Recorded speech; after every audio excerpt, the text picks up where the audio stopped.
Good afternoon. It's Friday, the 27th of January 2017, just after 1 o'clock. Welcome to UK Column News. I'm your host, Brian Gerrish, with me in the studio, Mike Robinson. And we're going to be joined by David Scott with Northern Exposure by live Skype link. And really, well, a Friday at the end of quite an incredible week, Mike. We've seen all sorts of things unfolding. And we have to say that we believe our exclusive about Britain's nuclear deterrent being passed to the French has caused quite some ructions in the background. But there's even more piling through, and I believe we start with Trump. David, this is the National. You wanted to highlight this. TikTok, President Trump means the world is one step closer to doomsday. Who decides where we are with regard to doomsday, the Doomsday Clock? A very highly trained group of politically motivated cretins, Mike. Okay. And so what are they saying here?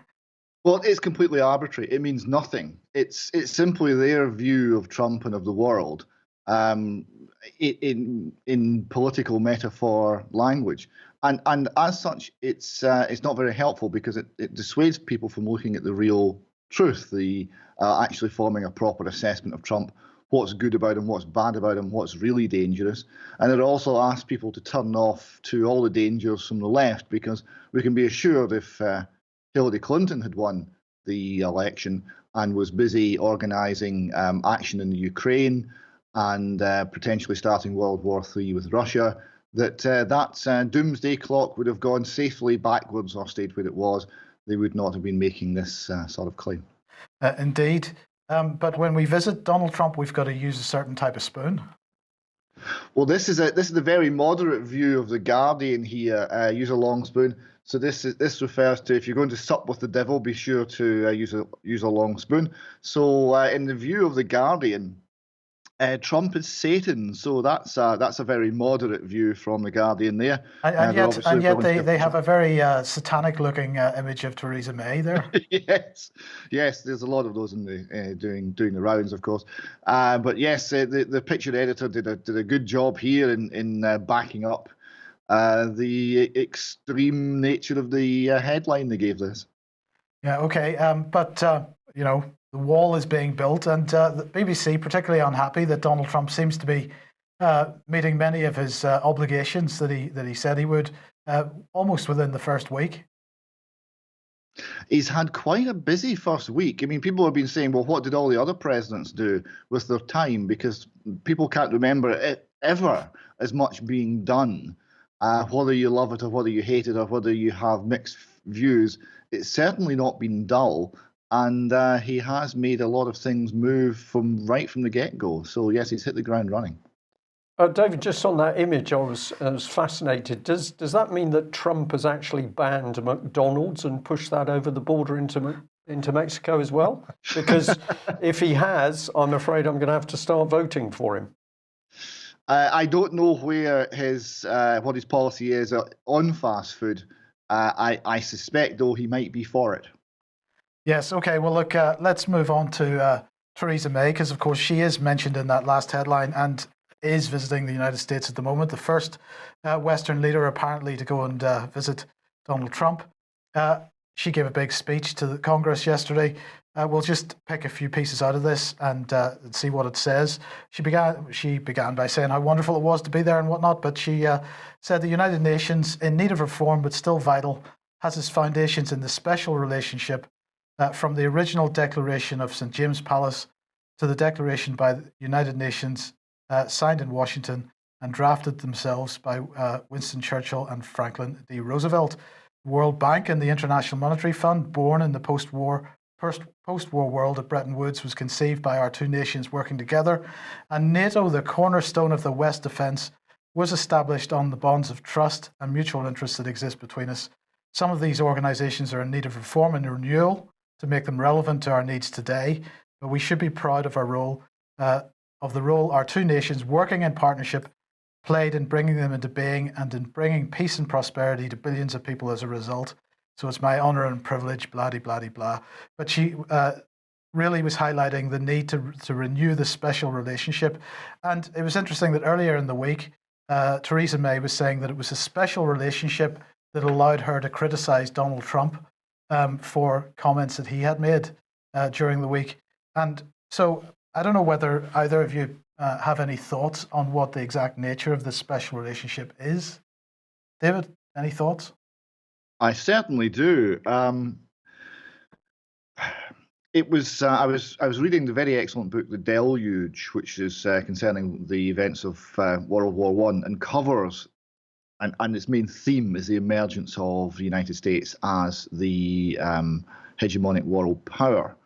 And the relationship between the United States and the British Empire was very much that the United States was seeking to usurp the British Empire, to replace it, and to make itself the exceptional country, the number one country, and was claiming such things as the only area where moral virtue and moral credit, if you want to use the phrase, actually resided any more in the world. So it was very much an exceptionalist view. Now, at one point during the peace negotiations, when Woodrow Wilson wasn't getting his own way against the views of the British government, he actually, in a fit of rage, threatened to launch a war against Britain and wipe us off the face of the map. Now, not serious and not policy, but it does show that the nature of great American presidents, so-called great American presidents, might be a bit unreliable when it comes to how much we in Great Britain can rely upon their goodwill. When you get to FDR, he was quite explicit that he wanted to destroy the British Empire, and he was successful in doing so through the tumultuous times of the Second World War. So I think that we should be careful with the relationships with America, and always remember that their interests and our interests are not necessarily aligned. And the view that they should be has always been more of a British view than an American one. The American one is more a case of owner and pet. Yes. Yeah. Well, I find this a very interesting question. I think my answer to it is that when Theresa May is talking about the special relationship between the UK and the USA, she's not actually talking about a special relationship between nation states. She's actually talking about the special relationship between the criminal cabal in the City of London and its proxy agents inside America. And I remember extremely well the moment when I was asked how the special relationship between the US and UK could be destroyed by Russia today.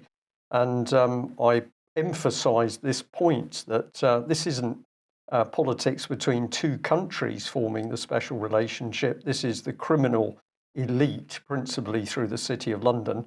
And if you want to destroy that relationship, then we need to tell the truth. So that's my take on it. Okay, well, let's move on with what she said. She started talking about European Union and Brexit. She said, as we end our membership of the European Union, as the British people voted with determination and quiet resolve, she said, quiet resolve to do that, we have the opportunity to reassert our belief in a confident, sovereign and global Britain. But what she made absolutely clear is, for as long as we remain members of the EU, we will continue to play our full part, just as we will continue to cooperate on security, foreign policy and trade once we've left. And the thing is, David, that if you actually look at our relationship with the EU at the moment, since we're not involved with the EU on a monetary level, the only thing that's left is security, foreign policy and trade. So what she's effectively saying there is Brexit means Brexit, which means we stay in the EU because we'll continue to cooperate just as we always have done on security, foreign policy and trade. Well, maybe what's missing here is the vision, the discussion for what Britain should be. There's no real analysis on what free trade is, for example. There's no real analysis on what it means for us as a country to be genuinely leading the world into an era of free trade, because it means much more than just coming out of the EU. It means having an internal organisation of our country that can compete, and we manifestly don't have that at the moment. So it's got an air of unreality for me at the moment. Yes, but of course, your definition of free trade and her definition of free trade are two separate things. Well, quite. I mean, free trade, as I'm defining it, is if you want to trade with someone, then you can. That is free trade. And this is a situation where if it's done voluntarily, both parties benefit because you have the advantages that come from the relative advantage of one part of the world producing one set of goods and another part of the world producing another set of goods. If you trade, you end up with more stuff. The entire world is enriched and both parties to trade can be enriched. Now, what we're talking about with Theresa May is very heavily regulated trade and rules-based trade. And the key there is who writes the rules and who influences and pays and bribes or threatens the people who write the rules. Indeed. Okay, and then she spoke again about the special relationship. She said that we have to renew the special relationship for this new age because we're entering a new age. The world is passing through a period of change. In response to that change, we can either be passive bystanders or we can take the opportunity once more to lead and to lead together. She said the end of the Cold War did not give rise to a new world order. It did not herald the end of history. It did not lead to a new age of peace, prosperity, and predictability in world affairs. That we've got new enemies on the way. We've got the rise of Asian economies, China, and so on. But these events coming as they have at the same time as the financial crisis and its fallout, as well as the loss of confidence in the West following 9/11, and the difficult military interventions in Iraq and Afghanistan have led many to fear in this century we will experience the eclipse of the West. But there's nothing inevitable about that, she said. And she said the days of, well, this was a really key point, the days of Britain and America intervening in sovereign countries in an attempt to remake the world in our own image are over. Now, that was a pretty definitive statement that she made. But unfortunately, some people believed that, or took her at her word and were quite excited by that comment. But unfortunately, Michael Fallon was speaking on Radio 4 this morning, and he said that, well, in saying that she was making clear that our continuing commitment to support the democracies in Afghanistan and Iraq, because there's a very real threat to our country from these transnational terrorist groups. And it's our own national interest that we do our best to help these democracies overcome the terrorism they face. But he said she is absolutely not ruling out future military intervention. On the contrary, we're increasing our effort both in Afghanistan and in Iraq because, as he said, there are terrorist groups there that threaten our country. So that's what he said. She is absolutely not ruling out the future military intervention. He was obviously mistaken, Mike, clearly. Or she was. I'm not clear which. So the lies are catching them out, I think, David. Yes, well, let's hope she sacks him, because that was undermining her leadership. So let's hope that he's reshuffled to sports minister with special responsibility for floods. Well, I wonder whether she simply didn't know that he was youth minister for he was head of the European youth movement during the 1975. So he's totally pro-EU, masquerading as a Brexit man. Yeah. But maybe Theresa doesn't know. I noticed she's had a very interesting page boy haircut there in order to meet Trump. Absolutely. So, yep. I was only going to add to that, and I was intrigued with her pearl necklace because the big pearls are at the top, defying gravity. Indeed. So let's see. She went on to say, to deal with the threats of the modern world, we need to rebuild confidence in institutions that we rely, and one of those is NATO, of course. And that's why she has already raised with Jens Stoltenberg the need to make sure the alliance, that's NATO, is equipped to fight terrorism and cyber warfare as it is to fight more conventional forms of war. So what she's talking about here, Brian, seems to be a changing role for NATO. She's saying that she needs to make sure that NATO is equipped to fight terrorism. But terrorism on a national level is done by the security services and also the civilian police. And so what I just wanted to remind everybody about was that in the European Defence Matters Conference, the European Defence Agency Conference, it was entitled European Defence Matters, in 2015, Jens Stoltenberg and Federica Mogherini were exactly talking about this, the merging of military and civilian policing. Federica Mogherini said we need to merge military and policing functions. And of course, we also reported recently that NATO are being issued non-lethal weapons, which implies that NATO is seeing for itself a role in civil unrest matters. And so this, I think, correct me if I'm wrong, but this looks to me like a particularly dangerous development if she is raising with Jens Stoltenberg, and I'm quite sure he agrees with her, the need to make sure the alliance is equipped to fight terrorism and cyber warfare, because it is, we're not talking about wars across national borders here, we're talking about NATO deployed within nation states. Yeah, just simply going into a nation state. This is very, very dangerous. And of course, the thing many people simply are not aware of is the speed at which the EU police, Europol, has been involved in the training of British police. Well, we've also had British police going to Israel for training for whatever reason. But so we've got the European Union very much in the background training police, and the European Union policy is paramilitary police. And we've got Theresa May, British Prime Minister, standing and utterly lying over a Brexit and moving away from European Union policy.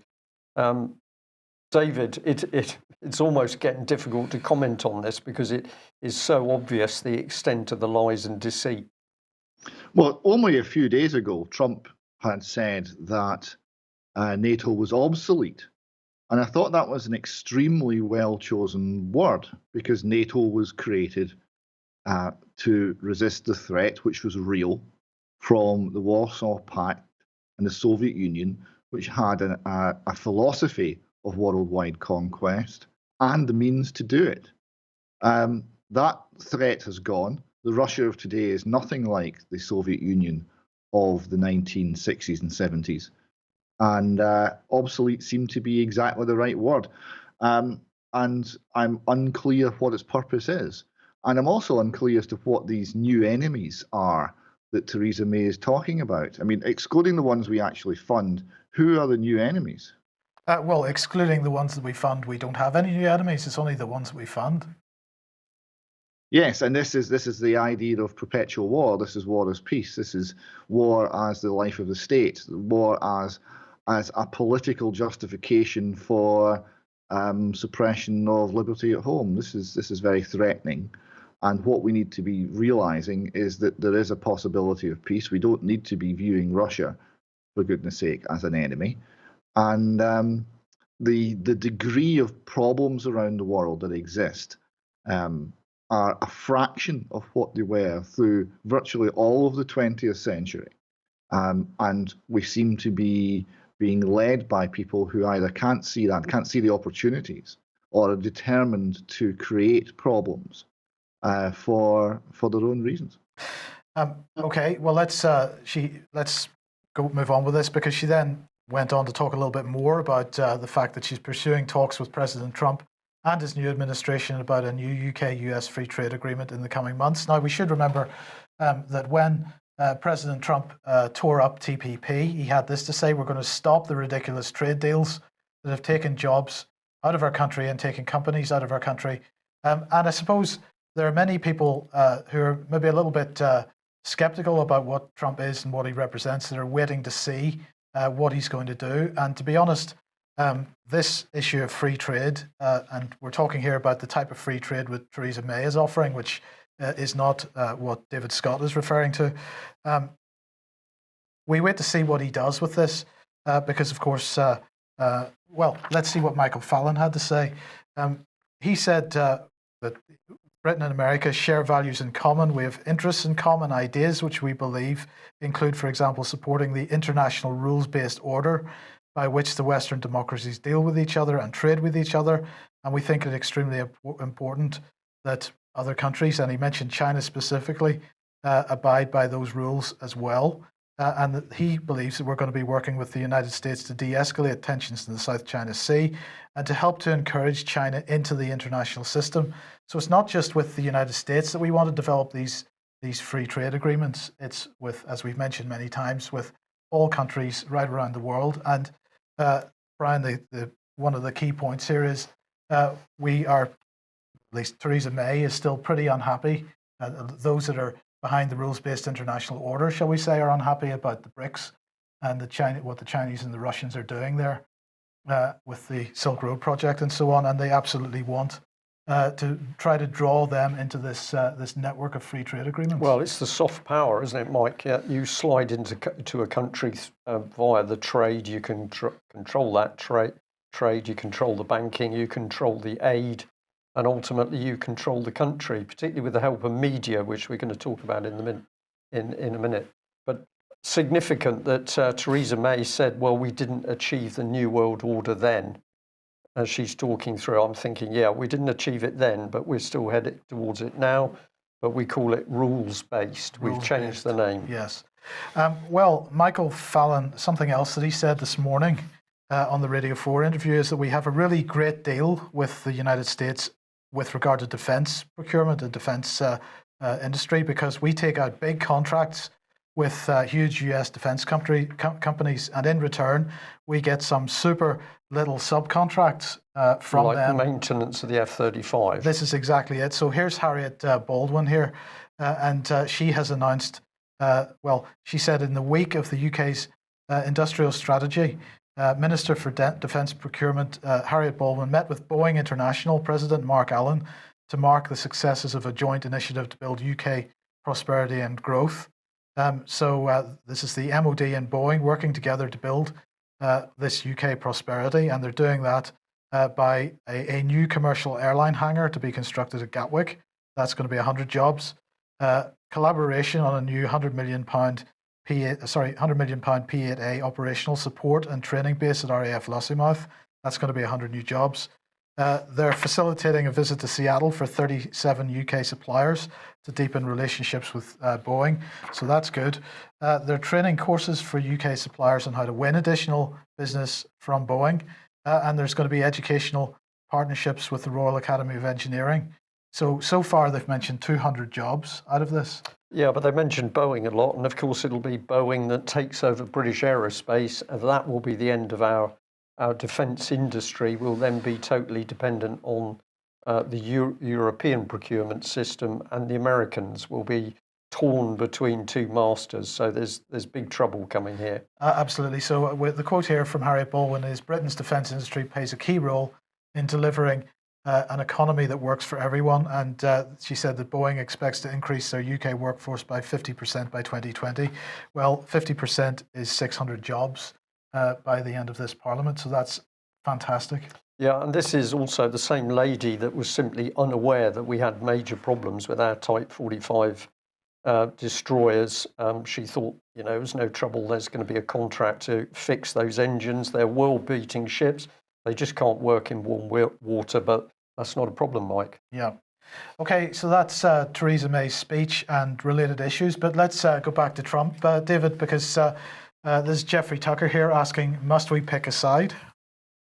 Yes, Jeffrey Tucker was the chap who controversially used the F word, the fascist word about Trump when Trump started his his run for the White House. And the reason he did this is he was seeing the living room, breathing space kind of philosophy that had characterized fascism in Europe and Germany being repeated with the trade barriers, building the wall, rhetoric from Trump, and he thought that was a risk. Now he's writing here and he's talking about how there are some things that Trump is doing which are pro-liberty and some things which are very concerning, and he's asking, do we need to pick a side? He's pointing out the lack of intellectual coherence and the very confused picture that's coming from the Trump administration, and he's saying that we should be keeping our ability to make judgments on the ethics and rightness of any policy without falling into the football club like fan zone for one political party or one political movement or another. And related to that, you wanted to highlight your article, Nationhood versus Nationalism, on the website, on the UK Column website. Yes, this explores some of these issues from a Scottish perspective in particular, and looks at the very divisive nature of nationalism in Scotland and compares it to the much more inclusive idea of nationhood, where you can have different views. What we're seeing from the nationalists and from the left as a whole is they will tolerate any sort of diversity apart from a diversity of ideas. And you also wanted to highlight the Bionic Mosquito blog and an article here, Monarchy Without the King. Yes, this is something that's well worth a look. If people could go and perhaps look this one out. It finishes with a reference to the changes in the Middle Ages. It says, everywhere men are leaving behind the liberty of the Middle Ages, not to enter into a modern brand of liberty, but to return to the ancient despotism. For centralisation is nothing else than an up-to-date version of the administration seen in the Roman Empire. And I think that's a very interesting point. And that's a quote from de Tocqueville. And it's a very interesting article. Okay, a couple of announcements before we move on. The next UK column Highland Exposure meeting is... Northern Exposure, that should say. It should say Northern Exposure, yes. It's okay.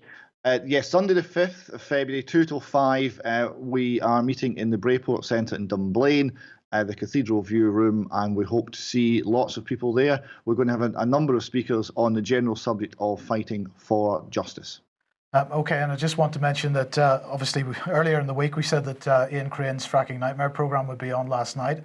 Unfortunately, their internet connection at the protest at Kirby Misperton let them down, and so they couldn't get the stuff up to us yesterday. So we are going to be showing that immediately after this programme. So if you want to watch, stay tuned. Excellent. Right, well, moving on, we've talked about the militarisation of our police, but of course that's not all that's going on. And just like to give our viewers and listeners a heads up as to what's also going on in the police. And here in Devon and Cornwall, we've got Alison Hernandez, Police and Crime Commissioner. Now, this lady is a common purpose leader. Here she is. She's going to make Devon and Cornwall safer. But there's been a bit of a Twitter going on because one of the other candidates, unsuccessful candidates for her post, says that she's published the police plan ahead of its approval. More officers, but big cuts to PCSOs. And then he says, connecting with the community, ? I think not. So those are police community support officers? Yeah, police community support officers. But basically, she's published a plan which hasn't actually been through a meeting to be approved. And what's good about this is Gary Street, a Conservative MP, greatly welcomes today's news and more police officers for our region. You note the EU definition there, region. Well done, Alison Hernandez. Great to see such positive leadership. Well, of course, we're talking here about common purpose leadership. So if we put it together, what's going on really? So we've got Alison on the right. We've got Gary Streeter with the glasses centre. She's saying, oh, Mr. Streeter, I've published the police plan for cuts to PCSOs ahead of the actual police preset meeting because as a common purpose leader, I can act outside authority. And we can say, well, she probably means a bit more. No, there's no proper investigation into my election expenses because as a common purpose leader, I can act outside authority. And what does it really matter that when paedophiles were found inside the common purpose networks, there was no police investigation? I mean, the whole point of common purpose is everyone can act outside authority. And of course, common purpose has trained Devon and Cornwall Police. So this is the reality of what's able to go on if you let common purpose get in to train your police force. But we've got big problems with the police, and we're going to ask David to give us an update on Brian and Janice Docherty. And we have to say this has been an extremely difficult case, not only because it has been so significant and so harrowing, but because we found it remarkably difficult to stay in contact with Brian and Janice themselves. And we've had a lot of people pushing for an update. So, David, can you give us, with an eye on the clock, can you give us a little bit of an update on where we think we are? Well, Brian and Janice are still in Ireland. We've only heard from them once this month. Just after the new year, we'd sent them some funds across that had been donated by UK column listeners and viewers. And we got an acknowledgement and a thank you for that on the 5th of January, and we've not heard from them since. So they're still in Ireland and still, it would seem, very much alone. And the situation with the children is there has been a care order, we understand, granted by the High Court in Dublin, and the children are now formally in care of the Irish state. Now, in terms of the investigation, it's been very difficult because of the lack of communication, but we have made several areas of progress notwithstanding that. Firstly, the key person in the sort of early part of the story was Mr. Alan Lowe, who was a neighbour of the Dochertys. And we very early found out that there was an Alan Lowe who was, in fact, a police officer, a DC Alan Lowe, in that vicinity. In fact, in the very police stations where the Dochertys had been interviewed and where the Viscount had been interviewed, these were the police stations in which Alan Lowe served. So we thought this was extremely suspicious.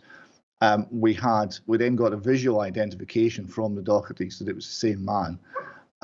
But we also got a complete and categorical denial of this from Police Scotland, that they said that the man who had been reported was not a police officer, had never been a police officer, and was most certainly not Alan Lowe. So that caused us some concern that whether we had the right man. But there was a key identifying feature that the Dochertys had stated, that the Alan Lowe that was their neighbour was missing several fingers from one hand, a very obvious and unique deformity. So we set about trying to find out whether the DC Alan Lowe did indeed have fingers missing from one hand.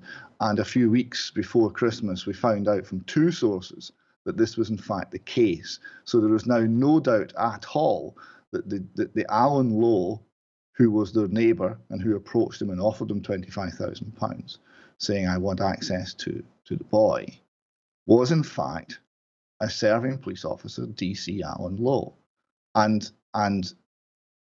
what he was doing, we don't know. Why he was living as a builder or a gardener or something and not revealing his true identity, we don't know.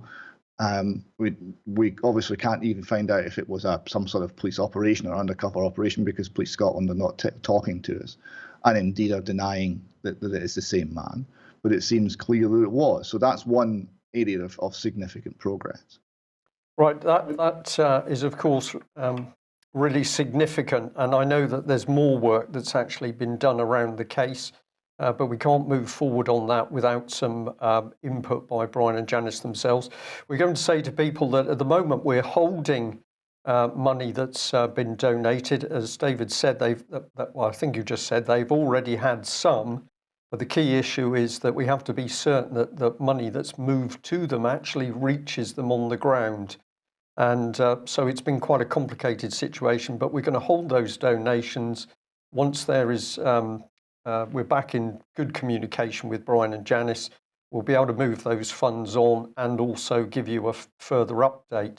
But what we deduce from what has happened is that the fear factor has been very, very powerful. The state has gone flat out to terrify this couple after taking their children. And of course, we know from other families that when children are taken, it's so easy for social services or the police or the state to be saying, if you don't keep quiet, you will never see those children again. So if you can imagine the sheer psychological pressure that these two have been under in saying we have found it difficult to be in communication, it's in no way a criticism. This is part of the harsh reality of these sorts of cases. Just say, if you are new to the UK Column News and you aren't aware of the background to the Docherty case, get to the front page of the UK Column website. There's an icon on the right-hand side that's labelled Docherty Files. Do have a listen to the audio recordings that are there and read the articles, and you'll quickly catch up with what we're talking about. Right. Thank you, Mike. So the undertone here, of course, is that the Police Scotland have far from doing their job with Brian and Janice Docherty. It's been Police Scotland themselves that have been part of the close down of the case and the harassment and the brutalisation of these two. But you've got another case here, David, concerning a young man, Shaun Ritchie, who disappeared a little over 2 years ago, if I've got the dates correct. And a report here from the Evening Express: the hunt for Shaun Ritchie goes on, say police. We've labelled this press spin, and we've got another one here: Daily Record: someone has murdered my son. Father of missing Fraserburgh man Shaun Ritchie fears the worst. Now, we're not doubting what the father has said, but you have reason to say that these press reports are simply not accurate. Well, some of the other ones certainly weren't. The first point to note here is that Shaun Ritchie is a missing persons case. It's not been treated as a murder case by Police Scotland. Shaun Ritchie's parents and relatives are convinced that he was murdered and that it should be treated as that, but it's not been. Principal reason being, although they found clothing on the site when they searched it, they did not find any evidence of remains, so it's still officially a missing person case. And one part of the fake news is that Police Scotland continue to look at all options. Well, they're not looking at all options. They're not looking at the options that the family thinks they should be looking at.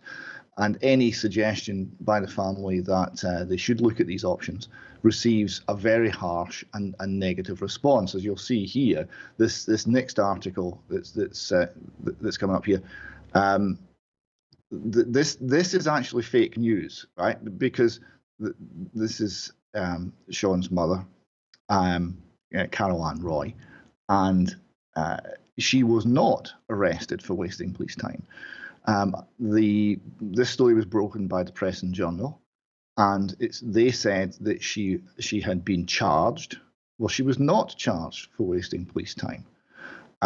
When she challenged the Press and Journal journalist about the fake news, the false story here, he said, well, he got it from an impeccable source inside the Crown Office. The Crown Office and Procurator Fiscal Service are leaking fake news to the Press and Journal, who are publishing it. Now, why would they be doing that? Why would they be leaking at all? Particularly, why would they be leaking information that's simply not true? So there's clearly an establishment, in some level, an establishment attack on the family, on the relatives of Shaun Ritchie, because they will not accept the official story. We don't know. He might be missing. We don't know. And there's nothing more to see here. Because they have enormous amounts of evidence that there are very clear suspects in this case who, for whatever reason, are not being looked at by Police Scotland. And we'll be following up with much detail on that in the next couple of weeks. David, thank you for that excellent synopsis. The other bit, of course, about this case is that it happened in very close proximity to the area in which the Dochertys found themselves in trouble. And we've also got links to the same policeman. Is that correct? It's 6 miles away. The search area is 6 miles from where the Dochertys used to live. The day on which Shaun Ritchie disappeared was a day that the Dochertys had been told that they would be killed if they were in Scotland. And the policemen attached to the case are almost all of them are mentioned in the Docherty transcript. And the family liaison officer is none other than Gibby Buchan, and Gibby Buchan has been identified by the Dochertys as the man who presented himself as Sergeant Sam Buchan and misidentified himself to the Dochertys, and was involved in the Docherty investigation most closely as well. So we're dealing with all of the same people, all of the same police officers. Right. Well, what we're seeing is this failure to act by the police, misconduct in public office, malfeasance in public office, whatever we want to call it. But it's also been backed up by manipulation of the media. Now, these cases are obviously internal to UK, and I'm going to say this is basic crime cases. We've put out a new article on the UK column, which is about wider manipulation of world news by the BBC, entitled BBC Fake News Reality Check. And in particular, this is focusing in again on the BBC's charity Media Action and its links with the European Union. But thank you very much to the person who sent us this document this morning. This is a declassified CIA document, which is talking about the BBC monitoring service back in January 1981. And let's have a look at the sort of thing that's being saying. They're saying the BBC monitoring services cooperated very closely with the, this is the FBI service, intelligence service, in providing coverage of Iran throughout the hostage crisis. This is part of the long-standing relationship between FBIS and BBC, under which coverage of a foreign radio broadcast and press information is conducted on a joint basis, both in terms of planning and actual monitoring. So they're working together. We believe it most appropriate to convey to the Chairman appreciation on behalf of the agency for the valuable contribution of the BBC monitoring service. Now, that service is still doing the same job today, paid for by licence payers, totally unaware that they're really running a secret service. And here is another document, and this one is particularly interesting because it's saying, well, we are, of course, depending on the BBC not to attribute monitored material carried in their publications to the FBIS. There is no doubt in my mind that anyone would, especially after last year's flurry with the Manchester Guardian over an FBIS monitored Peking broadcast, which I'm sure the BBC would like to have disclaimed. So the BBC, working with the CIA and this specialist monitoring service from many, many years ago, and they're busy saying, well, of course, you don't want to tell the truth about that because it could cause a furore in the press. Yep. So real document released from the CIA, and we're now really getting the measure.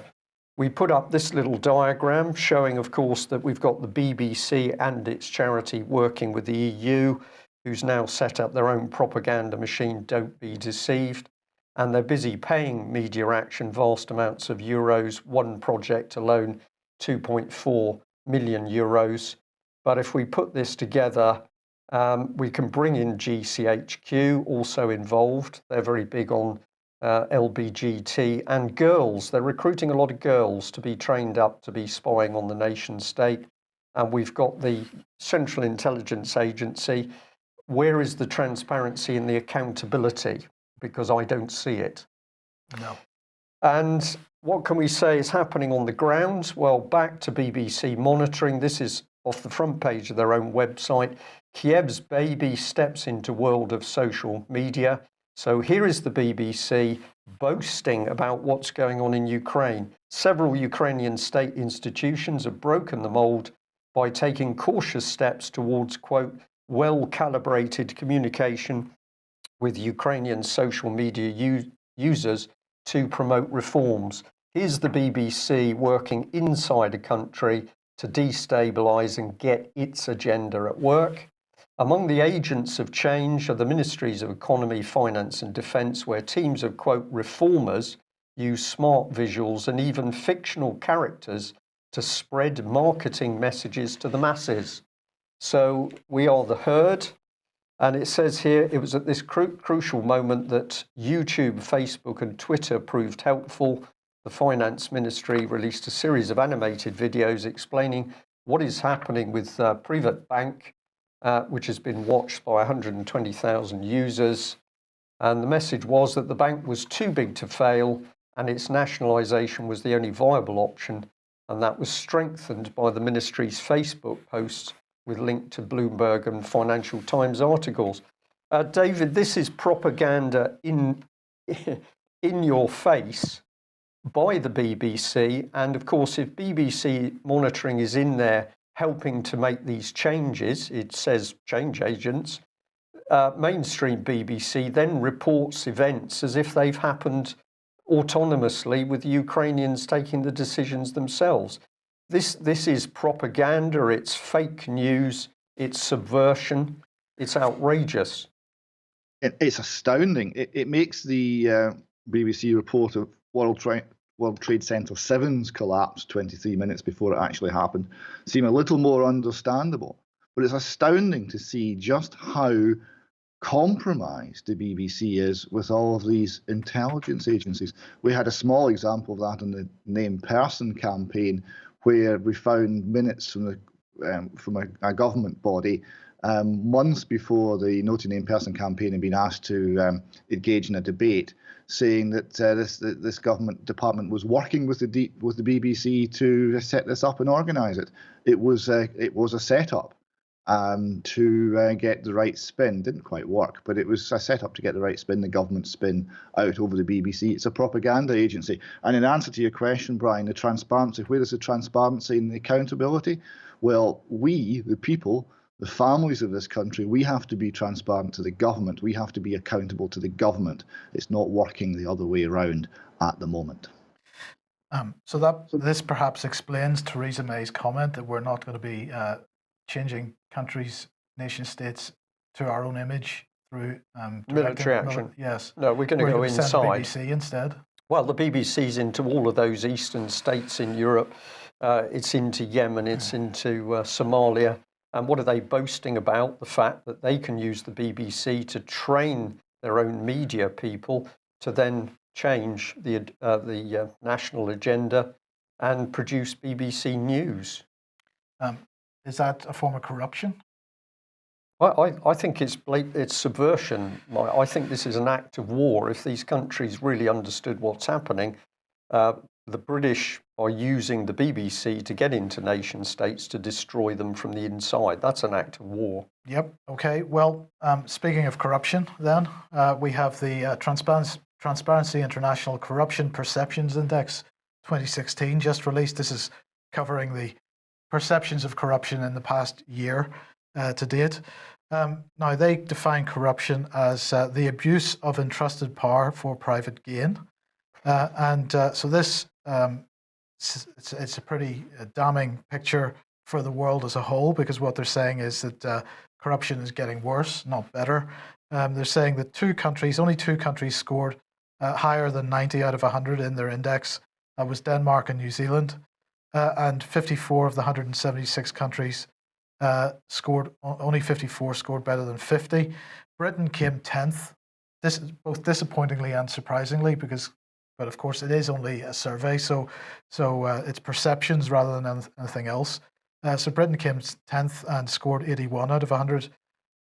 So how did they do this? Well, they had 13 different surveys going on over the past 2 years, and they sort of mixed those up and got an idea of what people's perceptions were. But this is only really about perceptions. So the redder you are, reality. The more corrupt you are. Yes, in the so conveniently, the whole of Russia is corrupt, but we've got some very, very corrupt African states in dark red. But Britain is not corrupt at all. This is encouraging, Mike. And what's interesting is Britain does not seem to be as corrupt as the United States, and certainly not as corrupt as Australia, and absolutely not as corrupt as France, but we're giving France our nuclear weapons. Yeah.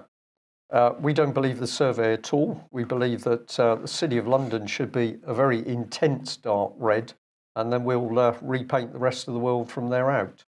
Yes. Okay, David, we'll end on this one, I think. Education. Press and Journal this morning, hot off the press. You sent this to me literally a few minutes before we came on air. One head teacher for every 5 schools in what's being described as a radical education shake-up. Yes, and why would they be doing that, Mike? Well, the reason is they cannot recruit head teachers. Now, you would think a well-paid job in the beautiful Highlands of Scotland would actually have people queuing up, but no, because a head teacher is also a named person with all the responsibilities that go with that, and the requirement to spy on all of your children, and no longer be a teacher, but be some sort of extension of the state. And they seem to be having great difficulty, in getting people to sign up for it. So we're now having one head teacher shared between 5 primary schools. So I would have thought, given the size of the Highlands and the distances involved, most of their time would be spent driving. Yes. Yeah. And just quickly then, David, on the named person scheme, doesn't privacy mean anything to these people, is the question? A really good moving blog post here by the No to Name Person campaign. It's written by a mother of a child with cerebral palsy, and describes her unsuccessful fight to maintain some degree of privacy. She says here, She wants her information not to be shared, mostly because much of the advice she's received about her child's condition has been very negative and unhelpful. Doctors and medical professions repeatedly told me that the brain condition was so severe our child would never walk or talk or learn. But our little trooper has done all of those things and more, and is now in mainstream school and is one of the brightest pupils in the class. So you see here false medical information, erroneous medical information, and this is one of the problems with the named person scheme, because information is shared, information is not checked. So you get false stories spreading through the whole of the state about you and your family, and there's nothing you can do to stop it. And it's coming. If you think I'm over 18, I've escaped it. No, I'm afraid you haven't, because we're now seeing a new scheme which is called Getting It Right for Every Adult. This is we got some information on this during last week, and this is a little article to show just what we know about it so far. It's at an early stage. It seems to be focusing on the elderly, but they changed the title of it from Getting It Right from the Elderly to Getting It Right for Every Adult.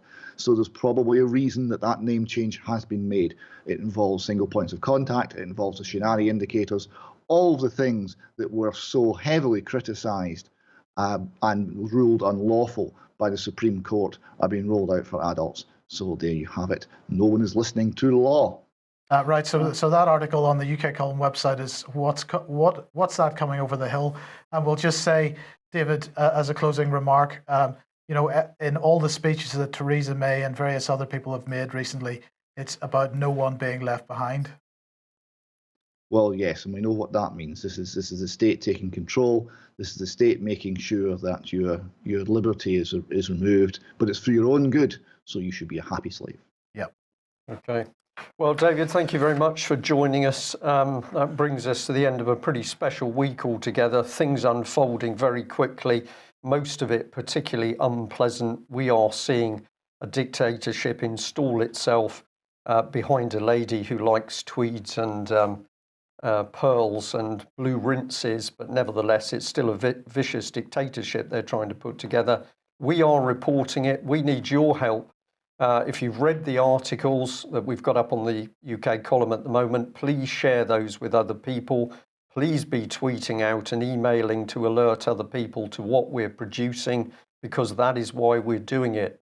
So we often see people saying, yes, but what can we do about it? It's expose it. And you can help the UK column at the same time by sharing our output with friends, neighbours, and anybody else you can get in communication with. So we need your help. And if you're not a subscriber yet, please consider taking out a subscription or making a donation. That's it. Thank you for joining us. Have a good weekend. Bye-bye. Bye-bye.